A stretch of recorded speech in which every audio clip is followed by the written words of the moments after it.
record. All right, so those of you who were not here yesterday, those of you who missed the yesterday session, we are in the book of Job. We're reading the book of Job, or the story of Job. Job was a very good man, a righteous man, but one day Satan talked to God and said, he's so good because you blessed him so much. He just wants to get the blessing from you. That's why he's so good. If you take everything away from him, he would curse you to your face. And God said, okay, let's see. So let's see what's happening in Job's field. Come on, old girl, he says to a cow, not to a girl. What was that? Thump, thump, thump. Some enemies, some raiders are coming, attacking and killing. Run! But it's too late to run. On the hills at the edge of Job's land where his flocks grazed. Here's at a different place. What's that smell? Everyone run! There is a what? A fire.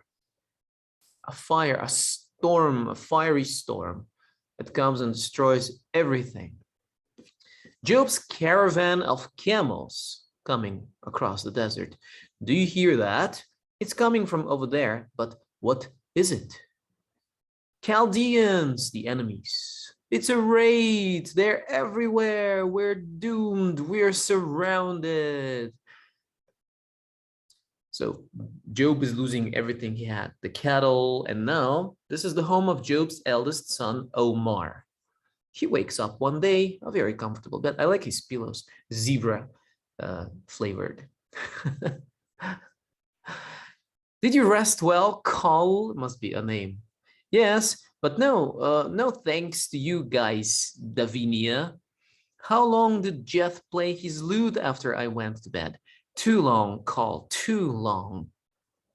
Let's find some food. My husband is still sleeping, but he's always hungry when he first wakes up.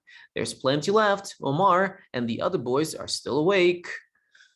Do you hear something?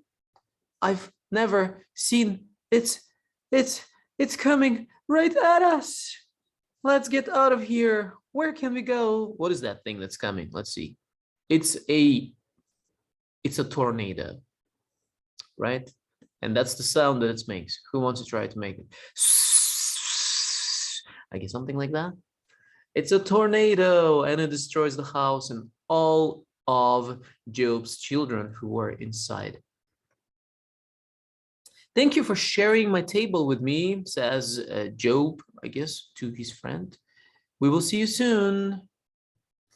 I saw you, Job, this morning making your sacrifice. Your devotion to God is second to none. It is an example I take to heart. Thank you, Elihu, Job says to his friend, Elihu. It is an example I take to heart too, says his wife. You flatter me, dear wife. Flatter? Never. Now, can I get that golden platter the metalsmith in town is selling?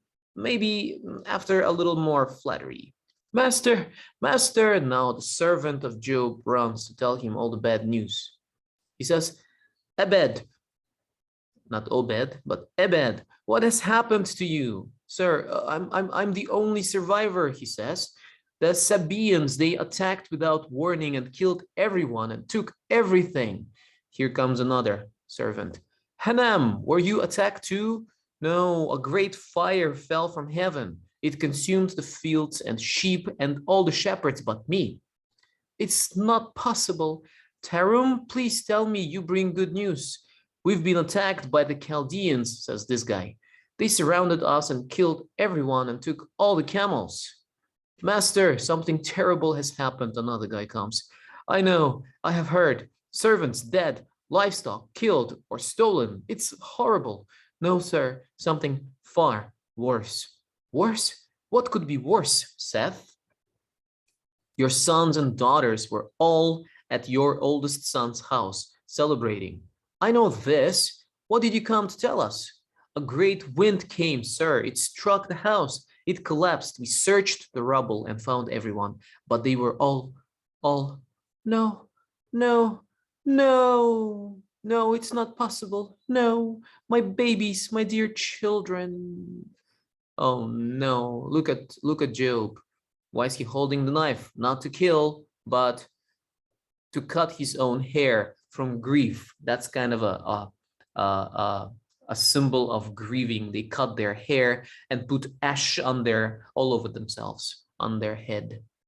That's what he's doing. He kind of cuts his own beard, cuts his own hair too, and says, no, out of grief, he's crying. He has lost everything, everything.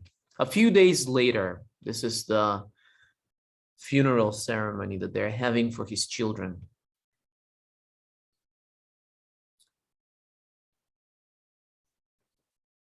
Naked I came from my mother's womb, says Job. He shaved his head and his beard. And naked I will go to the earth's tomb. The Lord gave me so much, and now he has taken it all away. Lord, blessed be your name. I do not know why you let this happen. All I can do is beg for your strength and comfort. Seal it. And they seal it. The tomb where his children are buried. The second part of the conversation between God and Satan, we'll talk about that tomorrow, right? Disaster strikes. That's the point. That's the lesson for today. And I'll ask who? Angel. Guyana always reads, right? She's the first to raise her hand. Angel, can you read the first part for us today about disaster? Okay, sir. Disaster strikes. Job was a good man, and the Lord blessed him. The devil had been talking to the Lord about Job and was given permission to test Job's faithfulness, but not to harm him in any way. So the devil went off to start his attack against Job. One day, raiders came and stole all of Job's oxen and donkeys. Then lightning struck and killed all the sheep and shepherds. Other raiders came and stole all Job's camels and killed his servants. And while his children were having a feast at home of the elders, a storm swept across the house and made it collapse, killing all his children. When Job heard what happened, he got up and tore his clothes in grief. But he did not sin by blaming God. Thank you, Angel. The question for us today is, will I ever be tested in a way that I can't handle? Will the test be too much for me? Hitash, can you read it for us today? Do you hate tests at school? Yes. Are you sometimes nervous as you wait for the test papers to be handed out? Afraid that is be too difficult or that you won't remember everything? Of course. Tests are not much fun. However, once you have written the test and received your marks, you can just see just how well you did. Similarly, we can only know how strong our faith is if it is tested through trials, hardships, and temptations. Our faith is tested and strengthened.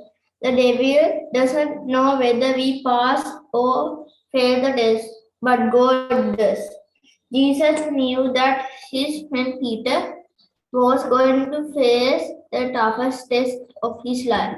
He knew that although Peter would fail this test by denying him, he would not lose his faith completely. Jesus said to him, I have prayed for you, Simon, that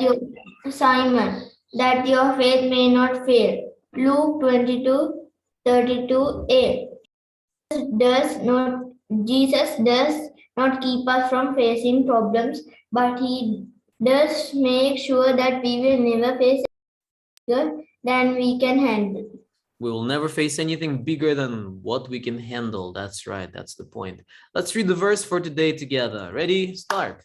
And God is faithful. God is faithful. He will not let you to be tempted beyond what you can bear. But when you are tempted, He will also provide a way out so that you can stand up under it. 1 Corinthians 10:13. And 1 Corinthians 10:13. That's right. Great. That's the lesson for today. God will help us in temptations and tests and trials. Like he helped Job. I guess it was a very, very big test for Job, wasn't it? He lost everything he had. He only had his life left. Yes, he's lost everything. He lost everything. But it's not over yet. It's only the beginning. Satan hasn't finished with Job yet. He will continue. Right? Maybe some of you know the story. Do you know the story? Satan. You know the story? Yes. Great. Devil, Satan. Yeah, it's just the beginning of the story. So we will see what's going to happen to Job and what his friends will say, because people will accuse Job. They will say, you're a sinner. That's why God is punishing you.